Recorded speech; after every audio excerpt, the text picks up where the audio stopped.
Fala galera, iniciando hoje o nosso primeiro podcast na trilha da AWS e estamos aqui hoje com o Henrique Maia, o idealizador do projeto. Henrique, como foi que surgiu a ideia de dar o pontapé inicial nesse projeto de gravar podcasts? Fala Henrique, também para mim é um prazer estar aqui com você, da gente compartilhar esse momento, ter esse bate-papo, que eu acho que é uma das premissas do podcast, né? A capacidade de você ter um ambiente, um momento que você pode ter essa parte mais descontraída, onde você pode construir histórias, e aí eu já linko com a ideia da construção do podcast. Eu vejo que tem muita gente que está buscando essa jornada, por isso que o nome é Na Trilha da AWS, buscando essa jornada para alcançar a AWS. E o que acontece? Eu vejo que uma das grandes dificuldades da galera é tempo. Poxa, que momento que eu vou tirar para poder aprender a AWS ou ter um conhecimento melhor de nuvem? Já tenho minha jornada super atribulada na empresa, ali passo o dia desenvolvendo ou outra expertise tecnológica que ele esteja envolvido. E muitas vezes o cara tem uma jornada secundária. O cara ou tem uma outra atividade complementar, ou o cara tem na sua faculdade e termina encaixando esse tempo. Mas todo mundo tem um tempo, ou normalmente todo mundo tem um tempo, para entre essas jornadas. O cara de manhã que sai da sua casa, pega o ônibus, pega um transporte, pega o seu carro e vai para a sua jornada. Então nesse tempo o cara tem à disposição o quê? O áudio. Então uma coisa que está muito alto, você vê a galera fazendo muito é podcast. Juntando com essa demanda e com essa situação que está acontecendo no cotidiano, todo mundo lançando muito podcast, eu disse, poxa, por que não construir também um podcast com essa expertise que eu tenho em AWS? Já trabalho com treinamento há muito tempo, então, e além da minha vivência com nuvem, já ser uma vivência muito longa, então, poxa, então isso pode trazer um conteúdo muito relevante. Compartilhar as histórias que muitas vezes eu não compartilho nos treinamentos, por aqui ser um ambiente mais descontraído, é o que você vai construindo durante um bate-papo. E também aproveitando para linkar com isso, pensando nessa ideia de construir um ambiente que a galera possa escutar o áudio, possa ter alguma interação, gostaria também de compartilhar que na semana passada, ou seja, acho que hoje vai completar 7 dias, ou amanhã completa 7 dias, lancei também um canal no Telegram. Eu via que era uma dor também latente, o pessoal ter um ambiente que pudesse concentrar, formar uma comunidade, para eu compartilhar também conteúdo de extremo valor para essa galera que está também buscando essa jornada. Lá o canal Telegram chama Devs na Cloud, onde eu compartilho histórias, compartilho experiência. E curioso que ontem aconteceu uma situação bem interessante. Um aluno meu, de um grupo que eu tenho fechado no WhatsApp, com alunos de um treinamento que eu tenho chamado Trilha de Especialista AWS, compartilhou uma situação real. Ele estava com um problema em produção, ele já está na AWS, mas tinha algumas particularidades dentro da infra dele que ainda não estava 100%. Então ele compartilhou uma dor que ele estava tendo em produção, ali juntamente comigo e com os alunos, e numa interação que eu tive bastante rica com ele, dando dicas de como ele poderia melhorar aquela infra, o que é que ele poderia fazer naquele incêndio, eu disse, caramba, tem um grupo ali no Telegram, tenho também agora esse insumo que eu acabei de construir com esse aluno.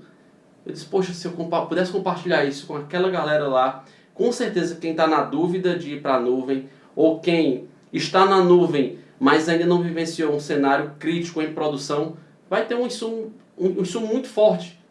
De uma experiência que acabou de acontecer, estava quentinho aquele assunto, disse, poxa, se eu puder compartilhar aquilo, fui lá com aquele aluno, pedi autorização para ele, e poucos minutos depois, ou melhor, minutos não, mas poucas horas depois, acho que o problema aconteceu por volta das 17 horas, às 21 horas eu estava gravando um áudio para essa comunidade ali. A vantagem da comunidade ali no Telegram é que vai ser no papum. Vou gravar o áudio aqui, se tiver algum problema naquele áudio, vou corrigir na hora ali, o pessoal vai ver uma coisa mais bruta, uma coisa assim mais raiz. Gravei aquele conteúdo ali, já mando para a galera, e aqui e acolá compartilho também uma enquete para saber se o pessoal está curtindo o conteúdo, e aí sim vai se formando uma comunidade com a galera compartilhando um conteúdo que pode ser muito rico, juntamente também agora com esse novo produto, esse podcast, que pode dar uma trilha muito boa para a galera. Muito legal. Então, só para ficar claro, você tem um canal, um grupo no WhatsApp exclusivo para alunos já seu, né, da sua trilha de formação, e você tem um outro canal no Telegram e esse é aberto para a comunidade que quiser entrar. Qualquer pessoa que quiser entrar, tiver interesse em nuvem na AWS, ela pode entrar lá, que aí ela vai encontrar histórias interessantes, vai encontrar cases que você vivencia no seu dia a dia, e até mesmo de alunos seu, como foi o caso de ontem que você comentou agora, é isso? Exatamente. A grande vantagem da comunidade, Devs na Cloud lá no Telegram, é que é aberto. O cara está interessado, se sente à vontade em ouvir esses conteúdos e quer insumos ricos para, de repente, ajudar no seu convencimento pessoal. Poxa, será que eu devo ir realmente para a nuvem? Ou até aquele chefe que o cara está sendo resistente, é o lado, digamos assim, é o peso contrário na empresa para que aquele projeto de nuvem aconteça. De repente, você compartilhar aqueles áudios com ele de cenários reais pode ser aquele gatilho que aquela empresa está precisando para poder ir para a nuvem. Então, é uma comunidade aberta, mas repito, é importante que a pessoa esteja interessada. Esteja interessada em ouvir os áudios, esteja interessada em participar das enquetes que eu compartilho, porque aquele conteúdo vai sendo construído dia a dia. Não tem nada pré-definido. Como eu falei, o áudio de ontem foi em cima de um acontecimento desse grupo fechado que eu tenho de alunos da trilha, onde os alunos interagem comigo, desse do WhatsApp. O cara interagiu, saiu um insumo bacana, já compartilhei com ele. Já na sexta-feira já foi outra situação real também que aconteceu. Ali por volta do final do dia, numa sexta-feira, quem que gosta de ter problema numa sexta-feira? Então ali por volta de 15h40 foi o conteúdo que eu compartilhei lá na comunidade. Eu recebi um SMS do meu serviço que me protege contra ataque.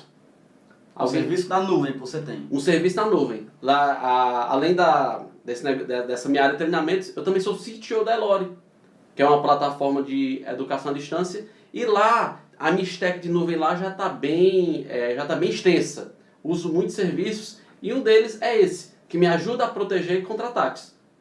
A gente sabe que constantemente nessa realidade de web, tem muita gente mal intencionada querendo atacar um serviço seu, querendo derrubar seu serviço. Com a gente não é diferente. Mas hoje a gente já está vacinado, já tem essas proteções. E eu quis compartilhar aquilo realmente para que surja nas pessoas o senso de urgência e de relevância que ele pode dar para a nuvem. Ali, serviço relativamente barato, mas já está estruturado e me deu a tranquilidade. Aí para o final da sexta-feira, eu ver uma mensagem dizendo, olha, chegou uma tentativa de ataque e eu já bloqueei. Pode ficar tranquilo. Isso aí foi muito legal. Ah, sem dúvida. É o sonho de todo profissional, né? Chegar a esse nível de maturidade no serviço de nuvem para conseguir ter essa automação toda, né? A nuvem ali está trabalhando para mim. Ah, muito legal. Então, assim, dando o pontapé inicial no nosso podcast aqui, né? O tema que a gente conversou para termos hoje é os desafios para quem não está na nuvem. Legal. E partindo desse princípio, eu bolei aqui 3 perguntas, né, 3 questionamentos, que com a sua experiência, acho que vai ajudar muito o pessoal que está ouvindo o nosso podcast. Bora lá. Vamos lá, para começar, as principais dificuldades que um profissional que hoje ele não está na nuvem, mas ele tem interesse em ir para a nuvem, tá? Então aqui é o seguinte, nós temos um profissional que ele não está na nuvem, certo, tem interesse em ir, mas quais são as principais dificuldades que esse profissional vai encontrar? Legal. Essa pergunta acho que é bem interessante porque é o que termina... meus alunos até compartilham esse problema e muitas vezes é por isso que eles buscam o treinamento. Tem uma situação, uma historinha que eu vou contar para quem está ouvindo a gente, que aconteceu acho que por volta de 2015, 2016. Vou pegar 2 situações. Numa empresa que eu trabalhava na época, já tinha alguns serviços que eu tinha colocado para a nuvem e aconteceram 2 situações em momentos diferentes por volta ali de 2015 2016. Era um projeto... Aliás, os 2 projetos das 2 histórias que eu vou contar, nenhum dos 2 estavam na nuvem. Ambos estavam em host. Localmente ou em algum servidor espalhado? Um deles estava no Rackspace e o outro estava num servidor alocado em uma empresa que tinha um recurso chamado Colocation. Certo. Recurso Colocation, vou até deixar para você que você tenha conhecimento, que seria... Conta aí para a galera o que seria esse recurso aí do Colocation. O Colocation, a gente tem um serviço dentro de um data center e a gente aluga desse data center o serviço deles.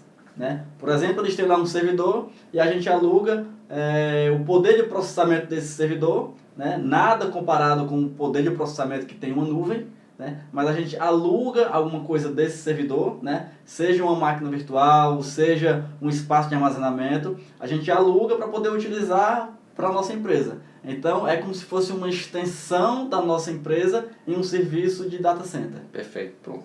Aqui falou, quem entende mais do que essa parte de colocation, essa parte de infra, do que eu falo, acabou de dar uma explicação para a galera. Perfeito, muito bom. Então, era exatamente esse cenário.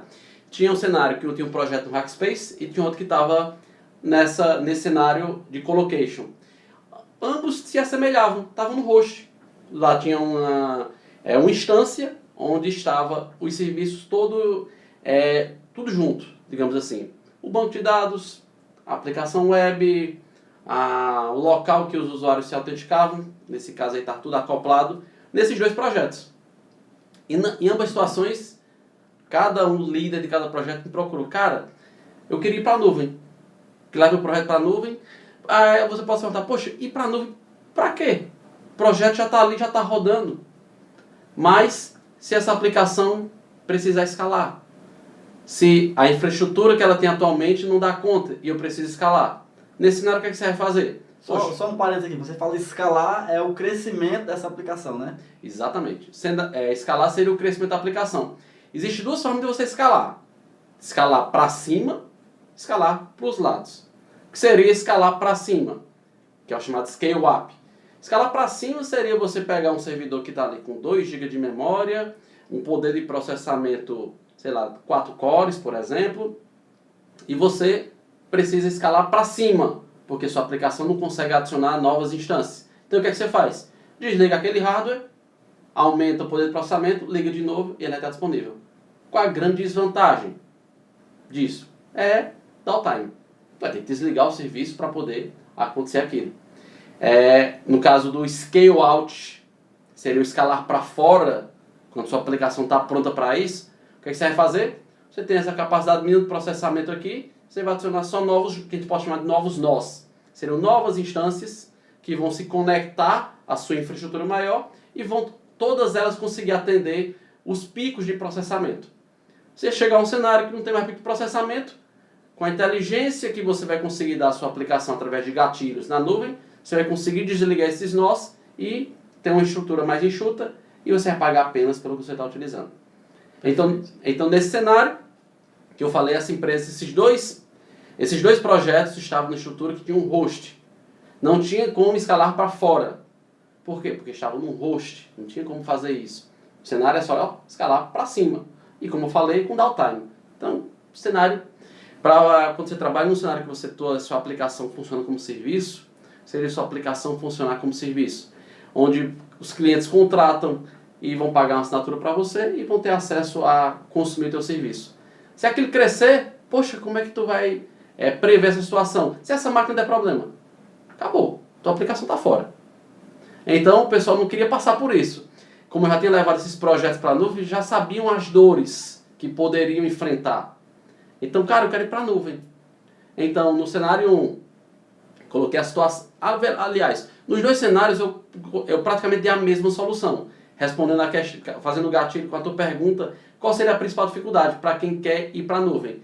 Eu diria a resposta mais simples, é começar. Que foi o que eu propus para esses dois projetos.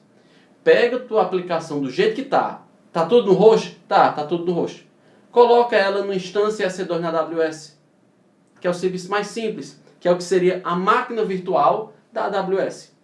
Cria uma máquina virtual, uma configuração de hardware compatível com o que você tem hoje, cria essa instância lá e move todo o teu serviço para lá.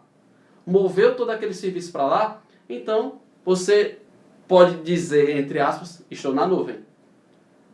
Sua aplicação não está desenhada para escalar, isso era o que eu falei do scale out, mas pelo menos você já está num cenário onde vai ficar mais fácil você dar os próximos passos.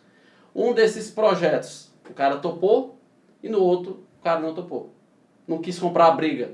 Disse, não, mas se eu fizer isso aí vai ser a mesma coisa. Estou saindo do canto e indo para outro. No outro cenário, não, beleza, a gente vai fazer isso aí. E qual o próximo passo? Bom, aí você já está na dúvida e fica mais fácil. Nesse cenário que eu coloquei, o cara está com a aplicação web, por exemplo, e tem um banco de dados, está tudo junto.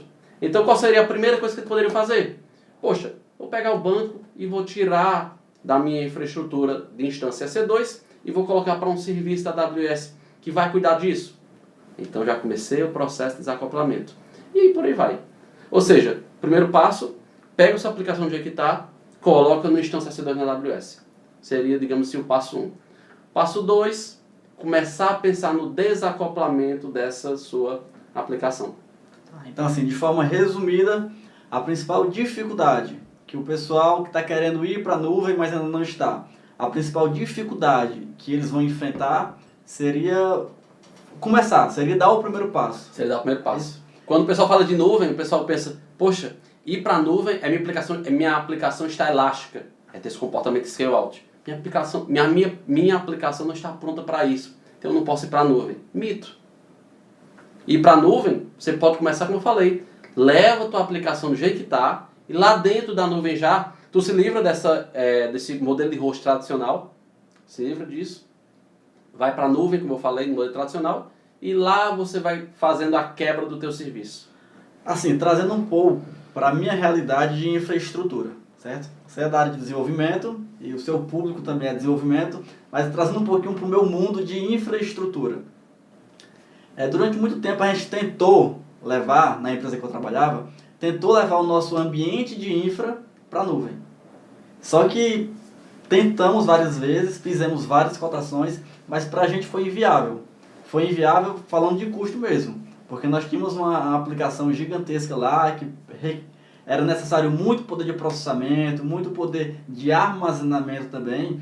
A gente sabe que a nuvem fornece tudo isso, mas há um custo para conseguir fazer isso rodar de maneira eficiente e eficaz. Ou seja, no cenário lá de você já tinha uma infraestrutura pesada, já tinha muita coisa, né, na infraestrutura de vocês, e você dizia, caramba, como é que eu vou levar tudo isso para a nuvem, né? E tudo isso interligado de maneira praticamente local, interligado via fibra ótica. Então, para levar isso para a nuvem, embora a gente saiba que a nuvem tem um serviço de fibra ótica para interligar, né, se não me engano é o Direct Connect, né, da Amazon, isso. Mas o preço era inviável para a gente.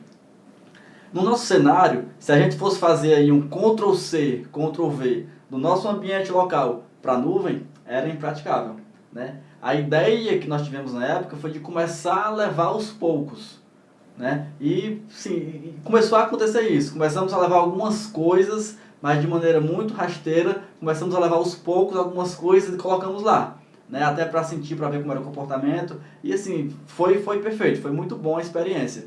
Agora, pelo que você está colocando aí, a gente consegue levar uma aplicação que está rodando 100% em um ambiente local e levar ela 100% para a nuvem. É basicamente um Ctrl+C, Ctrl+V? No cenário que eu coloquei, a gente estava falando de projetos, realidades menores, obviamente. Nesse cenário que você colocou já é um cenário corporativo, que já tinha muitas dependências e provavelmente devia ter muitos pequenos projetos ali que se conectavam. Eu estou querendo colocar assim, porque para a realidade da infraestrutura, o Ctrl+C, Ctrl+V não funciona. Perfeito. Né? Agora, para a realidade de desenvolvimento, uma aplicação que está rodando local, eu consigo pegar ela, Ctrl+C, jogar na nuvem? Com certeza vai conseguir. Na realidade, digamos assim, de desenvolvimento, de um projeto que foi feito o deploy para um ambiente e tem um banco de dados conectado, você vai ter nesse cenário um banco de dados, sei lá, você despende de 2 GB de memória para aquele banco, 2 processadores para dar conta daquilo ali, cenário inicial. Já a aplicação web precisa ter o container de aplicação para rodar aquela aplicação. Se for uma aplicação .NET mais antiga, vai precisar do IS. Se for uma aplicação Java, pode precisar do JBoss rodando, ou um Tomcat. E vai depender da sua linguagem que você vai estar trabalhando e onde você hospeda a sua aplicação web. Ou seja, cada tecnologia dessa vai despender de alguns serviços menores, digamos assim, quase que autocontidos, para você levar isso para a nuvem. Por isso que termina sendo praticamente um Ctrl+C, Ctrl+V para esse start. Certo? E independente da tecnologia que eu esteja utilizando na minha aplicação local, eu consigo ir para a nuvem. Isso é transparente para a nuvem, né? Isso é transparente.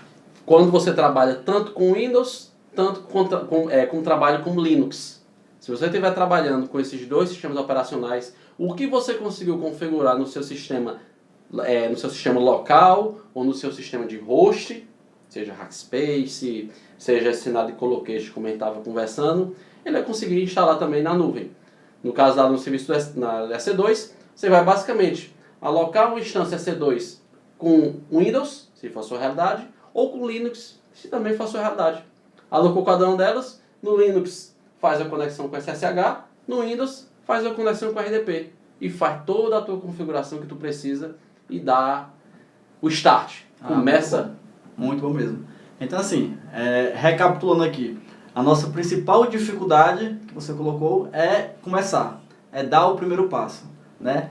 E para o pessoal que está ouvindo a gente, acho que é interessante você comentar um pouquinho sobre, para o pessoal que quer dar o primeiro passo, o que é que eles conseguem fazer de forma gratuita, porque a gente sabe que a Amazon é um serviço pago, né, mas tem o seu nível de gratuidade, e aí o que é que eles vão conseguir fazer de forma gratuita na nuvem?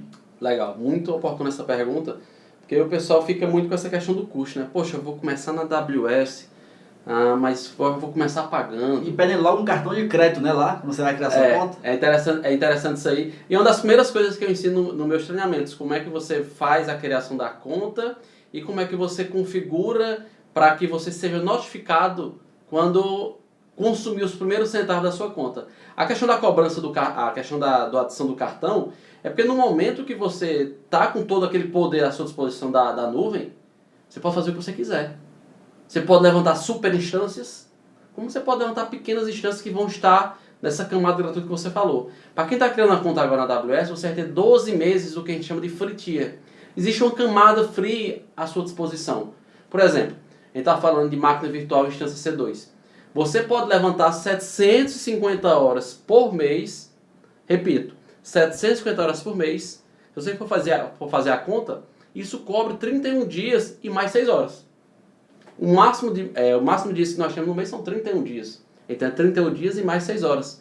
De instâncias do tipo T2 Micro. Que é uma instância T2 Micro? É uma instância que tem um processador e tem 1 GB de memória. Para quem quer experimentar, quer dar o start, é suficiente. Além dos outros serviços, falamos aqui apenas de EC2, para também não deixar tão amplo o conceito. Mas quase todos os serviços têm uma free tier. S3, você tem S3 que é o serviço de armazenamento de arquivos da AWS. Você tem como armazenar, se não me engano, são 5 GB para você armazenar sem pagar nada durante um ano. Banco de dados, você também vai ter uma free tier ali de uma instância para fazer esse processo. Ou seja, o cara quer fazer um piloto daquele cenário local que eu coloquei, faz o Ctrl+C, Ctrl+V para a AWS. Henrique, mas eu não tenho poder de processamento ainda para dar conta da minha aplicação local. E não quero pagar a nuvem. Eu quero primeiro desacoplar, tudo tá lá. Beleza, mantém isso aqui como tá, deixa rodando. Move nessa free tier, levanta essa instância free, como eu falei, e sai desacoplando os serviços usando essa free tier. Quando é tudo rodando, aí você decide qual o poder de processamento você vai utilizar. É legal porque assim, é um modelo inicial. Você falou aí 750 horas, né? 750 e convertendo para dias dá o quê? 31 dias e 6 horas. Um mês vai ter no máximo 31 dias. O pessoal pode falar, mas eu só vou ter um mês para poder testar. Mas lembrando que a gente pode desligar o serviço, né? Na verdade, só um ponto, foi bem importante você lembrar disso. Um mês, mas a free tier dura 12 meses. Então você tem um ano para testar. Mas se ele utilizar as 750 horas no mês todo, deixar ligado durante o mês, vai embora tudo, não é isso? Vai embora do primeiro mês. Começou o segundo mês, zera tudo e você tem um ano para fazer isso. Então não são apenas 750 horas no mês, né? 750 horas por mês durante um ano. Ou seja, usou as 750 horas, acabou o mês. Beleza, vão vir mais 750 horas. Isso durante um ano inteiro. Ou seja, dá para você começar, dá para você amadurecer esse cenário da sua infra que está acoplado e dá para você, com certeza, se você tiver um senso de urgência, colocar uma aplicação em produção, num cenário mais simples, para rodar com essa free tier. Então, por mais que tenha a free tier, é importante só ter o mínimo de conhecimento, porque vai estar o cartão de crédito lá, né? Se a pessoa sobe uma instância extremamente cara, vai ser debitado do cartão de forma automática, né? Como é que funciona a questão da cobrança? Ele vai sempre esperar fechar o mês. mas você tem um processo, você tem a cobrança, o acúmulo, a sua bio, a sua fatura, ela vai acumulando em tempo real. Todo dia você vai conseguir ver quanto está sendo cobrado e também você pode configurar alarmes. Poxa, quando chegar em $1, me avisa, me manda um e-mail. Chegar em $5, eu quero outro e-mail. E por aí vai, em 10, em 15. Já são outros serviços da AWS que se conectam e te dão todo esse poder. Ah, muito bom. Acho que ficou bem claro, né, para o pessoal que está ouvindo a gente, assim, a principal dificuldade, que é começar, né? Que na verdade é mais do que uma dificuldade, é uma desculpa que muita gente coloca, que na verdade é só ser intencional para fazer o negócio acontecer, né? É aquele mal que a gente tem, né? É a procrastinação, né? É. A gente gosta muito de, poxa, eu queria alcançar tal coisa. Poxa, para de procrastinar. Dá o próximo passo. Corre atrás daquilo, é aquela questão da zona de conforto. Poxa, aquele cenário que eu coloquei naqueles 2 projetos. O cenário 1 tinha um projeto que o cara estava na zona de conforto, não queria sair daquela zona de conforto. Cenário 2, o cara estava disposto a comprar briga. Rapaz, vou levar para a AWS, vou desligar esse host aqui. A princípio não vou ter nenhum benefício, vou ter só dor. Porque essa aplicação em algum momento vai ter um downtime. Vou ter que orquestrar um downtime. Um downtime para a aplicação que está em produção. Quando é que vai acontecer esse downtime? Que hora tu combina com os clientes? No horário comercial que não é. Então alguém vai ficar alguma madrugada sacrificada. É a dor. Mas os benefícios a longo prazo são incríveis. Hoje, até para contextualizar, esse projeto aqui hoje já atende, digamos assim, se fosse colocar 5 estrelas, esse projeto aqui já está com 3 ou 4 estrelas. Em nível de orquestração e consumo de serviço da nuvem. Já é uma aplicação escalável, já é uma aplicação que usa serviços que não precisam de servidor. Acho que já é pauta para um outro... Já é uma coisa um pouco mais avançada aí, né? Já é pauta para outro podcast. Falar de aplicação sem servidor parece muito mágico ainda. Vamos falar só desse cenário de máquinas virtuais. Tá, então vamos falar aqui do segundo ponto que eu coloquei aqui para a gente poder dar mais embasamento no nosso bate-papo aqui. Tá? Eu coloquei aqui que hoje há um custo para ir para a nuvem. Sim. Que eu até coloquei que foi um impeditivo, no meu caso, Uhum. né, de levar a minha infraestrutura para a nuvem. Basicamente foi o custo. Mas a gente sabe também que há um custo de não ir para a nuvem. Há o custo de ir e há o custo de não ir. E aí até que ponto o custo de não ir, de permanecer da forma que está, com a aplicação local, com o ambiente tudo local, até que ponto vale a pena você comprar esse custo de ficar, de não ir? Olha, essa pergunta também é bem oportuna para quem realmente não foi ainda, né? Para quem não foi ainda para a nuvem, eu digo pela minha vivência. Já estou na minha jornada de nuvem, começou em 2012 e de lá para cá já passei por inúmeros cenários. O primeiro deles que fez com que eu fosse para a nuvem foi um cenário bem interessante, que eu até compartilhei já um áudio contando um pouquinho da história, lá no canal Telegram, Devs na Cloud, que eu falo de um projeto. Na época, na empresa que eu estava, eu precisava que esse projeto fosse ir rodar na web e ia ter cliente no Brasil inteiro. Então, dos requisitos que foi colocado, olha, para esse projeto rodar para o Brasil inteiro, ter centenas ou milhares de clientes, essa aplicação precisa ter pelo menos redundância. Se cair o serviço aqui, precisa ter outro para assumir no lugar. Eu vou ficar no risco de acontecer um problema aqui, minha aplicação parar, e aí, meus clientes? Como é que fica o SLA da minha aplicação? Como é que fica a disponibilidade da minha aplicação para responder? Meus clientes vão pagar, vão assinar um contrato. Um cliente desse me processa, fechou a empresa. Então o que acontece? Poxa, já que o requisito é esse, né, porque eu não trabalhava com nuvem ainda, e aí? Mas eu estava à frente do projeto. Henrique, cara, vai atrás e vê como é que seria. Então, na época que contei com uma empresa de Fortaleza, lembrando que estamos em Fortaleza. Isso foi 2012? 2012. Contei com uma empresa de Fortaleza para a seguinte situação. Olha, eu tenho esse projeto, quero ir para a nuvem, preciso de redundância da minha aplicação web, seria da máquina virtual. Qual seria a redundância? Se está no local A, se o local A não estiver disponível, eu quero que o local B passe a responder automaticamente. Como? Não, como não está em questão, eu quero que funcione assim. Até porque na época eu não tinha também esse conhecimento. Local A, local B. Então foi desenhado esse cenário de custo E também se perguntou qual era a projeção de clientes. Na época eu nem lembro, não sei se eu coloquei que projeção para um ano seria de 500 clientes, em média. E era um serviço de armazenamento de documento eletrônico.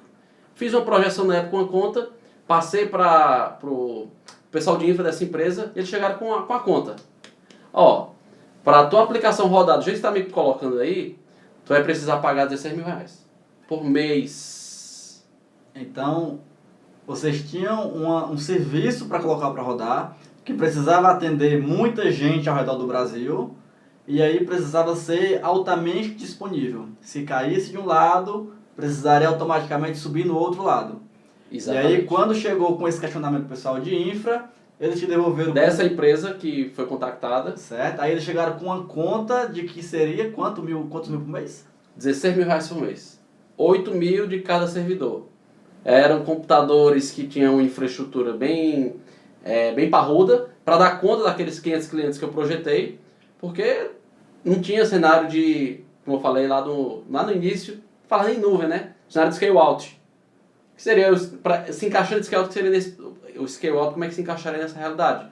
Poxa, nesse momento eu vou para a nuvem, eu não tenho nenhum cliente. Beleza, eu tenho um cliente, então uma máquina bem pequenininha. Tenho 30 clientes, opa, mais uma. Até chegar aos 500 clientes. E se os 500 clientes vão cancelando, ficam só 100? Então, espreme novamente. Nesse cenário, eu precisava dos 2 hosts. Eu não podia contratar só um pedacinho do host. Não era um cenário de nuvem. Você contando essa história aí, me faz lembrar do seguinte. Nessa situação que você se encontrou nesse momento aí, eu acho que a maioria dos profissionais iria chegar com essa conta para quem solicitou o projeto e ia mostrar, ó, o custo para fazer esse projeto é esse aqui. A gente tem a opção de fazer com esse custo ou tem a opção de não fazer e continuar como está. Talvez 1% dos profissionais traria alguma coisa nova, né? Você fez o que nesse caso? Olha, nesse caso, realmente, vi que aquela realidade era inviável, né? Me incomodou. Acho que eu terminei partindo pro caso do 1%. Já tinha escutado falar um pouco de nuvem, até para falar um pouquinho, a minha stack de desenvolvimento é .NET. Quando você fala stack... Seria minha série de conhecimentos envolvidos com a área de desenvolvimento.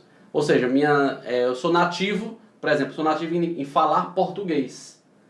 Eu sou nativo em programar em .NET. Então a minha stack, meu conjunto de conhecimentos que envolve desenvolvimento na época, em 2012, era .NET. Seu know-how basicamente era .NET. Era .NET. Tecnologia, Microsoft.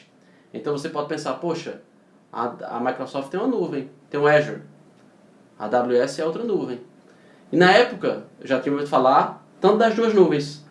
E o que acontece? Eu disse, poxa... Só reforçando que isso era 2012, né? 2012. Muita gente não sabia nem o que era nuvem até então. Boa parte dos serviços que tem, por exemplo, na AWS não existiam na época. Mas os mais básicos que fazem base para os serviços hoje já existiam. Então, mais uma vez falando de zona de conforto, né? Acho que a primeira saída da zona de conforto foi ter me incomodado com o preço. Poxa, com esse preço... E para mim era interessante que o projeto acontecesse. Eu era o líder do projeto. Se o projeto não acontecesse, eu não ia ser líder do projeto. Eu ia ser líder só de outro projeto que já estava rodando e eu queria ir para uma coisa, uma experiência nova. Então tinha essas duas nuvens, digamos, basicamente para explorar. E eu via que o Azure naquele tempo era bem limitado. Tanto limitações como... no principal requisito seria a alta disponibilidade. Tem alguns conceitos que a AWS tem sobre a questão de região, zona de disponibilidade, que eu acho que não vale a pena explorar em detalhes agora, mas na época era o que mais atendia o meu cenário, principalmente por na época já existia essa free tier, que no caso na época no Azure eu acho que era R$200 de crédito que eu tinha à disposição. E com essa free tier foi o que eu fiz. Explorei a AWS, vi que ela conseguiria atender os meus requisitos, eu conseguia ter 2 instâncias rodando. O conceito de aplicação atender os requisitos para ela ter o scale out eu já conhecia, que era transformar minha aplicação em stateless. O que seria transformar a minha aplicação em stateless? Eu ter a capacidade de, quando eu fizer uma requisição web para a minha aplicação, eu fizer a requisição por servidor número 1 e depois fizer a requisição por servidor número 2, a resposta seja a mesma. Exemplo, Se sua aplicação não for stateless e você fizer a autenticação, sua requisição bateu no servidor número 1, você se autenticou aqui. Quando você fizer a requisição para o servidor número 2, vai dizer o quê? Ei, você está deslogado. Precisa autenticar novamente. Precisa autenticar novamente. Sua autenticação não tem o comportamento de stateless. Sua aplicação não tem um comportamento de stateless, então ela não entende onde está esse escopo da autenticação está dentro da instância. Então é uma aplicação stateful, é uma aplicação que tem estado. Cada requisição que eu faço não tem comportamentos iguais, independente de onde eu bater aquela requisição. Falando uma linguagem mais clara, uma é sem estado de conexão, ou seja, não está ligado fisicamente a um determinado servidor, e a outra está altamente conectada a um único servidor. Na verdade, não teria dependência daquele servidor. Por exemplo, nesse cenário que eu estou falando, para quem trabalha com aplicação web aqui que está ouvindo, vai conhecer claramente quando eu falo de sessão. Normalmente, uma aplicação web de essência, ela vai ter a sessão armazenada na própria instância. Nesse cenário que eu falei autenticação, se sua aplicação você não desenhou para que ela fosse stateless, ela nasce por padrão stateful, com estado, então a sessão vai ficar na própria instância. A sessão ficando na própria instância, o que é que vai acontecer? Quando o cara se logar, as informações de autenticação dele vão estar nesse servidor. No outro servidor não vai estar. Por isso que vai acontecer esse comportamento. Perfeito, acho que a hora ficou bem clara aí para quem está ouvindo a gente. Como fazer? Aí você teria que extrair isso para um outro serviço que vai dar conta disso e por aí vai. Essa expertise de fazer isso eu já tinha. Agora eu precisava ter algum serviço que me atendesse para isso. E aí na época a AWS, com essa fretinha, me encantou, e com os serviços que ela já tinha, aí foi um casamento que eu diria perfeito. Consegui levar minha aplicação para a nuvem e o custo foi quase zero, para começar. E aí entrou uma diferença da nuvem, foi algo escalável. Você pagou pelo que usou. Né? No outro cenário você tinha que comprar lá a máquina toda, ia ter que comprar lá tudo de uma única vez, ia ficar, obviamente, estava no começo do projeto, então ia ficar muito processamento ocioso, ia ficar muito armazenamento ocioso, e você foi para a nuvem podendo crescer conforme o seu negócio crescia, não é isso? Exatamente. Para ter ideia, nesse tempo, qual foi o custo inicial? Até compartilhando com a galera. E qual foi o teu custo inicial então nesse projeto que tu falou que estava começando, praticamente não tinha cliente ainda, vocês iam pilotar, mas precisava ter esses requisitos de nuvem. Peguei uma instância da Fritier, da AWS, peguei o balanceador de carga, que é o que faria que fosse distribuído as requisições desse pool de instâncias, também na Fritier, dá direito. Então, já que eu precisava ter pelo menos 2 instâncias, então eu paguei uma instância a mais. O banco, já coloquei no serviço de banco da AWS, que seria o RDS, também está na Fritier.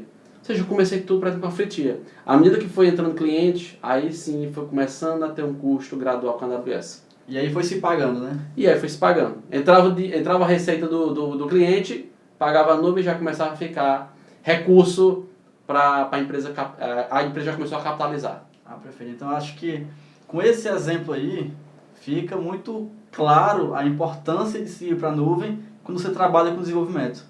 Né? Você não fica preso a determinados tipos de situações como a que você citou agora. Exatamente. Né? Se amarrar R$16 mil mensais, ou então não faz o projeto. Ou então não faz o projeto. Nesse caso aí o projeto aconteceu, até hoje o projeto está em produção. E certamente foi um ganha-ganha, né? Porque naquele começo eu não tive custo com a AWS, mas optei por essa Fritier e pela facilidade que ela me dava. Hoje a AWS está ganhando, porque o projeto, não estou mais nesse projeto, como eu falei, hoje sou CTO da Elore. Esse projeto está lá tá tocando, eu tenho contato com a galera que está nesse projeto.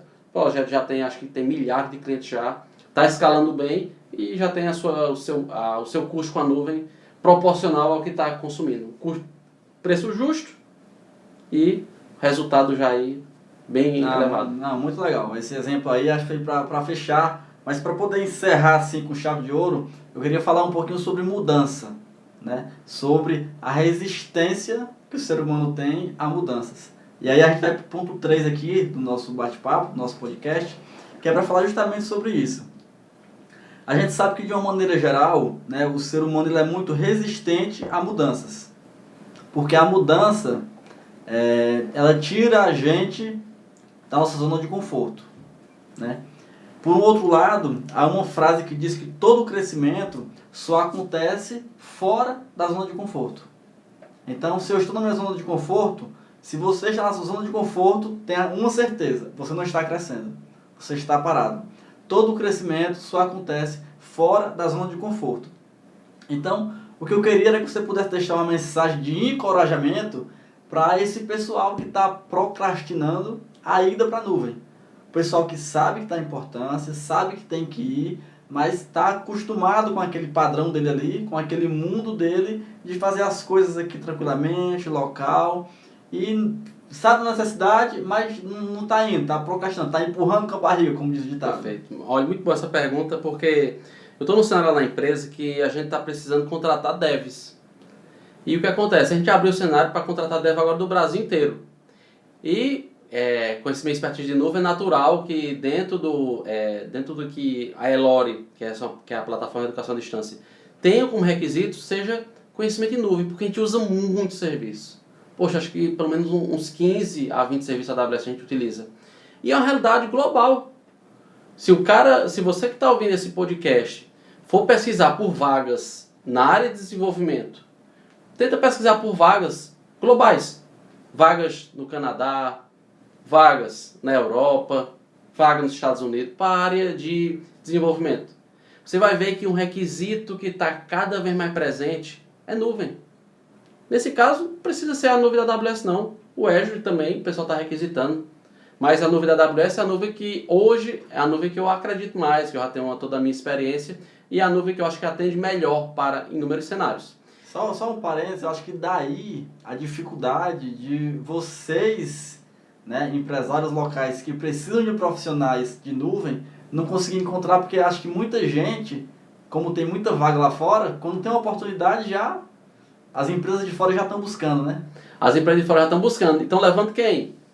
A galera que atende ao requisito técnico de desenvolvimento e, prioritariamente, aquele que atende a um requisito que muitas empresas estão colocando hoje, que é o cenário de DevOps. O que seria o cenário de DevOps? O cara que consegue atender a parte técnica, a parte de programação, mas também consegue colocar a sua aplicação altamente disponível na nuvem. Conhece os cenários de integração contínua, conhece os cenários de deploy contínuo e sabe orquestrar tudo isso na nuvem. Com esse boom que aconteceu há alguns anos de startup, poxa, como é que a startup consegue hoje colocar um serviço na nuvem? Ou melhor, consegue colocar um serviço para rodar? Com o advento da nuvem. Ela utiliza a mesma infra que grandes empresas utilizam, mas ela pega só a fatia que ela precisa. Com todo aquele poder de escalabilidade, de alta disponibilidade, de disaster recovery, que outras empresas têm à disposição. Então, naturalmente, o que é que elas precisam? Precisam de profissionais que também atendam esse requisito. Ou seja, e também as grandes corporações já estão atentando para isso. Para que ter aquela série de servidores que com o tempo fica obsoleto, que precisa ter uma série de gente cuidando, e se eu colocar tudo isso na nuvem? Então, o que é que está acontecendo? Esse é um movimento do mercado que já está acontecendo há alguns anos. Então, a gente pode dizer que o profissional hoje, que conhece apenas desenvolvimento, não tem um conhecimento de nuvem, ele está ficando ultrapassado, está ficando um pouquinho para trás? Ele vai ficar obsoleto. Não só vai ficando ultrapassado, como vai ficar obsoleto. Acredito muito que ele vai ficar obsoleto. Vai ter gente querendo contratar? Normal. Agora, se você não se importa também em ganhar abaixo do que os outros ganham, normal também. Vai ser uma decisão sua. Se você está satisfeito com o que você ganha e a sua zona de conforto te permite ficar onde você está, ok. Então torce para a empresa que você está não passar a querer ou a te solicitar um nível de conhecimento maior. Porque se ela for para a nuvem e teu conhecimento for zero de nuvem e você se sentir bem com isso, pode ser que a empresa daqui a pouco não se sinta. E naturalmente você vai ficando de lado. O desenvolvedor da atualidade que quer se manter, pelo menos, não digo nem na crista da onda. Na crista da onda já entra naquela conversa que eu falei de aplicação sem servidor, que eu não vou nem tocar no assunto, mas já entra em outro nível. Mas o profissional de desenvolvimento da atualidade, que quer estar apto para as melhores vagas do mercado, tem que conhecer nuvem. Não é um requisito... Algumas empresas colocam um requisito desejável. As grandes empresas que estão na nuvem é um diferencial. Então, se você está na área de desenvolvimento e ele não acordou para isso, corre. Ainda dá tempo. Agora, se você deixar passar, daqui a pouco você... É o que a gente brinca muito na área de desenvolvimento. Cara, os desenvolvedores que não têm conhecimento, não vai ficar que nem os desenvolvedores da época do COBOL. Tecnologia bem mais antiga.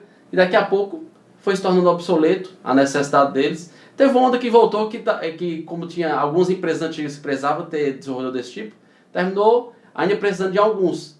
Mas com as tecnologias evoluindo, saímos do desktop, fomos para tecnologias web, e agora as tecnologias web cada vez mais em nuvem, quem vai ficando para trás vai sendo um profissional cada vez menos valorizado. Então esse pessoal de desenvolvimento que está ou procrastinando, ou não quer mesmo, porque está satisfeito com o que ele tem de conhecimento hoje, não quer dar esse passo a mais e ir para a nuvem, tem que torcer também para que a empresa que ele está não ir para a nuvem. Porque se ela for, vai acabar descartando ele e trazendo um que tem um conhecimento, né? Ou descartando ou encostando. Na seguinte situação, poxa, aquele cara ali é o derrubador do cartão. Ele consegue entregar cartão bacana e tal, deixa ele no canto dele, a valorização dele vai ficar comprometida, porque se chegar gente com a stack de nuvem que consegue agregar muito mais e consegue principalmente reduzir custo para a empresa. Lembra aquele cenário que eu falei de você levar a sua aplicação do jeito que está para a nuvem? Naturalmente essa aplicação vai ter um custo maior, porque vai ser aquele cenário semelhante ao que aquela empresa inicialmente me propôs. Vou alocar uma máquina maior para dar conta de tudo, mas com o tempo tu precisa ir fragmentando os serviços. Quanto mais fragmentado o serviço for, mais barato ele vai ficar. Então, ter profissionais que atendam a esses requisitos vai ser mais barato para a empresa no custo de nuvem e, com certeza, o cara vai ser mais valorizado. Ah, perfeito. Então, assim, eu acho que é isso. Foi muito bom esse bate-papo, essa conversa aqui. Acredito que agregou bastante, né? O pessoal que vai escutar vai agregar muito, vai enriquecer muito aí o conhecimento deles. E esse é só o primeiro. É só o primeiro. Outros virão aí. Foi um prazer aqui estar conversando com você. E a gente vai continuando esse bate-papo aí nas outras semanas. Beleza, galera. Então, aproveite e já deixa um convite aí para vocês que estão vendo esse podcast. Já se inscreve no canal aí do... a gente está avaliando quais são as redes sociais que vão ficar postado esse conteúdo. Mas provavelmente vamos colocar nos principais canais de podcast. Então, você está vendo esse conteúdo, já se inscreve para receber notificação sempre que tivermos mais conteúdos. E para quem não está no canal do Telegram Devs na Cloud, vou deixar o link aqui embaixo. Quando a gente postar esse conteúdo, vai ficar o link aqui embaixo com um convite para esse canal, onde você vai poder dar continuidade a interações que eu vou construir lá, tanto relacionado a áudio, que eu vou deixar conteúdos ricos como esse, obviamente vão ser conteúdos mais curtos, mas também vou deixar enquetes que vão ser muito propositivas, até para novos conteúdos que a gente vai construir. Ah, muito bom. Beleza? Show de bola. Muito bom. Valeu, galera. Um abraço para todo mundo aí. Espero que vocês tenham gostado. Até mais, pessoal. Valeu. Valeu.